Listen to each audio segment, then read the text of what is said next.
Nah, ini saya sharing lagi. Ini kebetulan toko online milik istri saya. Jadi Canva ini membantu apa namanya untuk beberapa orang dari kita untuk bisa ngebuat apa namanya logo sendiri, logo pribadi ya. Dan ini bagian dari branding. Membuat logo usaha kita itu bagian dari branding, sehingga manakala misalnya kita mengikuti Zoom meeting seperti ini, kan kadang-kadang kalau kita lagi apa namanya kita lagi off cam, itu kita kan bisa pasang foto profil ya Bapak Ibu ya. Nah, untuk bisa lebih dimudahkan mengenal siapa sebenarnya kita selain sebagai pribadi, kita juga langsung foto logo atau produk kita yang sudah bagus tadi gitu. Kita pajang saja. Bahkan nanti mungkin setelah Zoom meeting nanti ada yang langsung nelpon, wah Pak itu Bapak jualan itu gitu. Atau oh Bapak ternyata pemiliknya ini ya. Jadi bisa langsung dikenali produk kita. Nah, ini saya mau memberitahu bahwa ada pergeseran dari konten awal jualannya istri saya dulu sampai sekarang berubahnya. Dan ini dipentingkan dalam proses kita mendesain sesuatu. Sebagai contoh, dulu istri saya itu menjual barang-barang anak-anak, mainan anak, baju anak, segala macam tentang anak-anak ya. Sehingga saya membuatkan logo dengan konsep yang terkesan menyenangkan buat anak-anak lihat juga gitu. Ibu-ibunya lihat juga menyenangkan gitu. Tapi beriring dengan berjalannya waktu, ternyata istri saya lebih fokus ke pakaian muslim, busana muslim. Sehingga akhirnya saya harus membuat konsep baru tentang logo yang bisa menggambarkan usaha istri saya saat ini. Nah, berubahlah dari anak kecil ini menjadi kerudung. Seperti itu. Nah, kemudian akhirnya berubah lagi ke sekarang dengan penegasan warna. Nah, berubah warna ini dalam konteks seni desain itu sangat berpengaruh. Jadi kalau yang di tengah-tengah bisa kita lihat bahwa warnanya lebih mudah, lebih cerah, dengan tulisan yang mungkin agak-agak abstrak sedikit karena ada sambungan-sambungan. Tapi setelah usaha ini sudah berjalan cukup lama, saya pikir wah bagus di redesign ulang tanpa mengubah logo utamanya. Tapi kita kasih warna yang lebih matang, lebih tajam, tegas. Kemudian kita kasih apa namanya tulisan yang lebih tegas juga, bisa mudah dibaca. Sudah, kita lanjut. Nah, ini yang tadi saya katakan Bapak Ibu, kalau misalnya kita punya akun IG ya, akun IG, ini penting sekali nih, kita belajar Canva ini penting sekali untuk bisa menentukan branding secara produk. Jadi misalnya Bapak Ibu punya makanan sambal, identiknya dengan warna apa tuh kira-kira kalau sambal? Merah. Merah ya.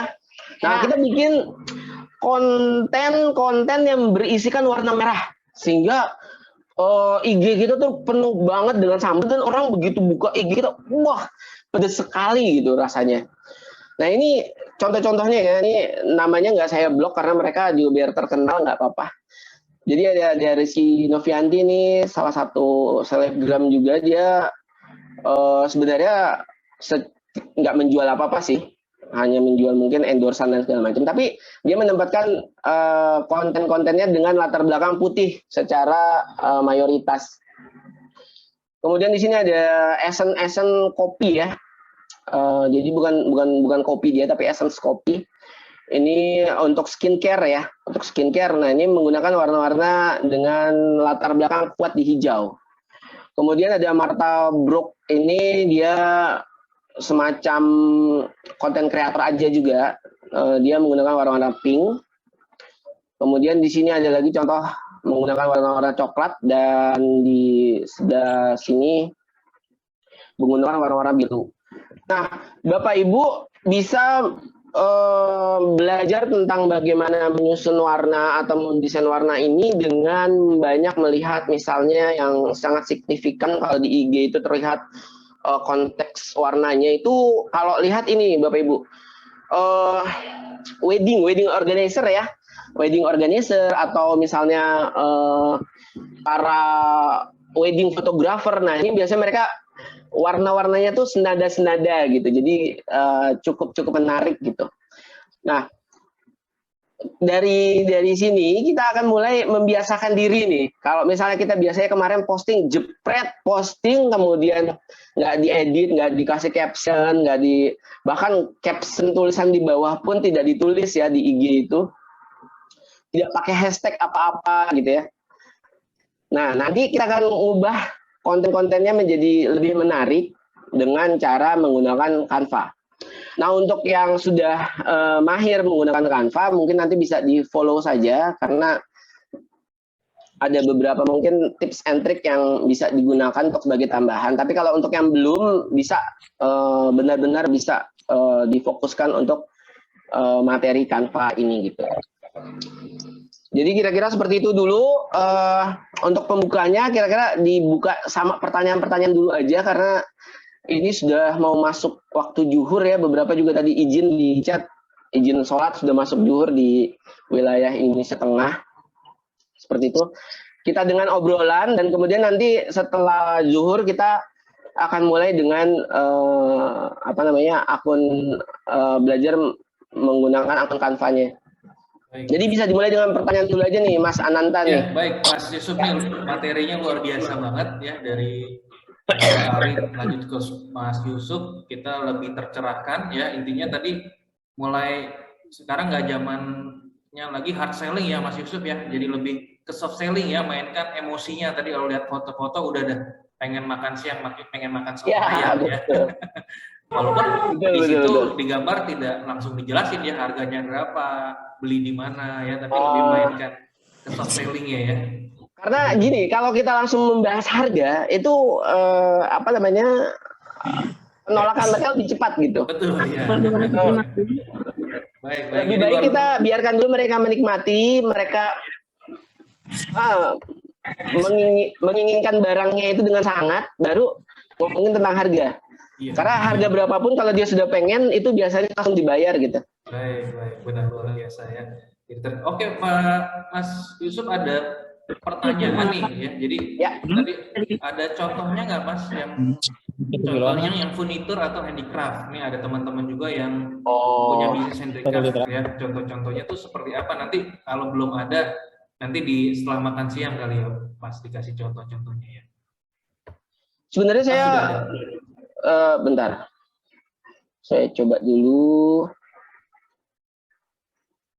Mungkin jasa Mas, jasa nih ada yang belum kali yang bisnisnya jasa atau tadi yang furnitur itu fotonya kayak gimana sih? Ya. Sebentar saya coba cari ya yang agak-agak nyambung ya. Ya. Baik, itu ini juga ada beberapa pertanyaan. Terlihat ya? Ya. Ini salah satu contoh misalnya kerajinan tangan ya, kerajinan tangan mutiara. Ini milik salah satu usaha IPB juga. Jadi secara foto ini kan menabrak tadi yang konsep yang saya ajarkan bahwa kita harus kasih negatif space. Tapi karena mutiara ini sudah sangat kuat, dia ditabrak dengan tulisan apapun tidak masalah. Gitu ya. Jadi perlu kita pertajam lagi. Kemudian untuk foto berikutnya seperti ini. Jadi mungkin untuk para handicrafter di Indonesia khususnya untuk perhiasan nggak perlu punya model cantik-cantik, cukup punya model yang jarinya manis gitu, kelihatan bagus, kelihatan menarik gitu ya, jarinya bersih lah minimal, kukunya nggak hitam, nggak kelihatan jorok gitu ya. Nah ini bisa langsung di sampingnya. Ini saya nggak bikin konten jualan ini nggak jualan ini, nggak jualan harganya berapa gitu ya. Tapi saya bikin kata mutiara. Cinta dan mutiara keduanya tidak bisa langsung dilihat oleh mata, tapi percayalah keduanya akan indah saat telah tumbuh dan terikat bersama. Nah ini hashtag Untai Mutiara, ini yang pemilik IG-nya gitu. Jadi ini konten-konten seperti ini bisa dibuat untuk sebagai inspirasi ya, bahwa memang untuk handicraft dan segala macam kadang-kadang kita suka bingung untuk bisa. Nah ini seperti ini. Ini ada model promo. Terima kasih guru waktu itu. Kemudian guru adalah pendidik mutiara bangsa. Nah ini konteks semua yang saya coba buat dari desain-desainnya, dia jualan mutiara. Kita bikin kata-kata mutiara yang ada hubungannya dengan mutiara. Jadi jangan pernah keluar dari konsep. Jadi kalau misalnya jualan mutiara, kita ngomongin penggorengan. Ini nanti orang nggak klik gitu, nggak akan ngelihat oh ini produknya seperti ini. Nah sama seperti ini waktu itu saya ngebantu di UNHCR ya, di program UNHCR. Jadi mereka juga punya binaan-binaan dari para pengungsi yang ada di Indonesia tersebar di mana-mana. Ini kita foto misalnya foto tas ya. Kalau misalnya nggak mau ada modelnya, cukup dipegang di tangan, seperti itu aja dijinjing, tapi nggak kelihatan modelnya, itu juga bisa. Tapi apa namanya, dengan penyajian jadi gini, ini hanya foto dengan HP. Pada saat saya pelatihan di kita juga, saya foto aja langsung, saya tunjukin fotonya udah begini cukup, tapi silahkan tambahkan di Canva gitu. Jadi fotonya tidak terlalu kuat, tapi kita kasih di desain Canva-nya itu sangat kuat. Ada 50% off every spring. Nah, seperti itu. Jadi shop now. Nah, kata-kata ajakan seperti ini nanti mungkin belajar di sesinya Mas Indra ya tentang digital marketing. Ajakan-ajakan shop now seperti ini penting juga nih untuk disajikan di di dunia digital marketing. Misalnya kadang-kadang kalau dulu kita kenal salah satu pengembang terkenal di Indonesia ya, Agung Podomoro, selalu iklannya hari Senin naik gitu. Padahal belum tentu juga hari Senin naik gitu.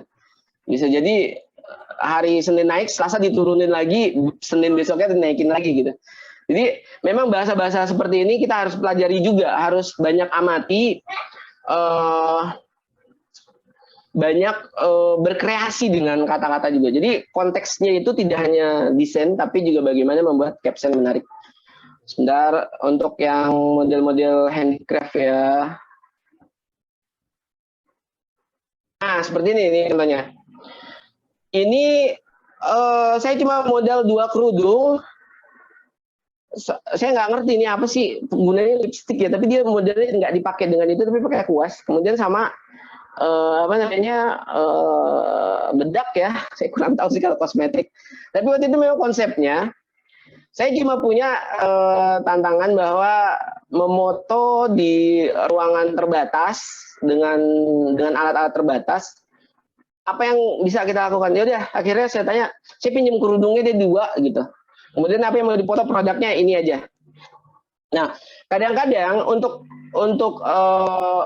potret-potret sederhana seperti ini memang tidak perlu tambahan desain, tapi kita perlu tambahkan, ada di sini yang sangat gede terlihat, ini namanya watermark. Watermark ini bisa ditambahkan di Canva. Jadi memang tetap perlu untuk menambahkan di Canva, walaupun fotonya misalnya sudah sangat kuat, kita tambahkan watermark dari foto tersebut untuk mengidentifikasi ini foto kita, sehingga nanti nggak dicuri sama orang lain untuk menjual produk yang sama dengan menggunakan foto kita. Oh ini makanan semua udah siang kayaknya. Nah ini salah satu contoh lagi, kemarin lagi hari batik nasional ya. Foto batik. Nah saya nggak moto baju, tapi saya moto kainnya saja. Jadi ini foto pertama. Foto kedua, batiknya saya masukkan ke dalam botol. Kemudian saya tumpahkan seperti ini sehingga seolah-olah ini mengalir dari botol keluar gitu batiknya. Nah, penyajian kreatif seperti ini memang bisa belajar mulai tidak keluar begitu saja. Jadi memang butuh banyak riset, butuh banyak belajar, butuh banyak melihat postingan IG orang gitu ya, untuk bisa belajar, bisa menciptakan ide-ide foto-foto yang unik-unik seperti ini. Jadi saya nggak perlu jualan batiknya, nggak perlu jualan bajunya, tapi saya cukup jualan bahannya seperti itu. Nah seperti ini juga. Saya kasih properti kecil aja di belakang berupa apa namanya anyaman bambu ya. Nah seperti ini batik tulis dari, saya kurang tahu, ini lupa ini. Kalau yang penjual batik mungkin ngerti ya. Kalau ini batik tulis, ini harganya lumayan mahal ini.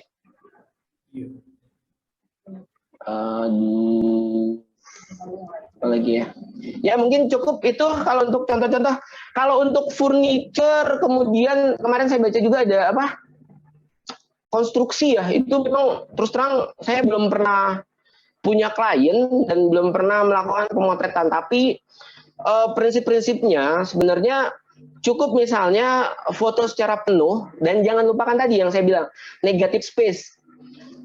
Itu dengan foto dan disertakan negative space untuk bisa menulis caption, itu saya pikir sudah cukup ini ya, sudah cukup apa namanya, sudah cukup membantu dalam nanti penyajian apa namanya, penyajian kanvanya seperti itu.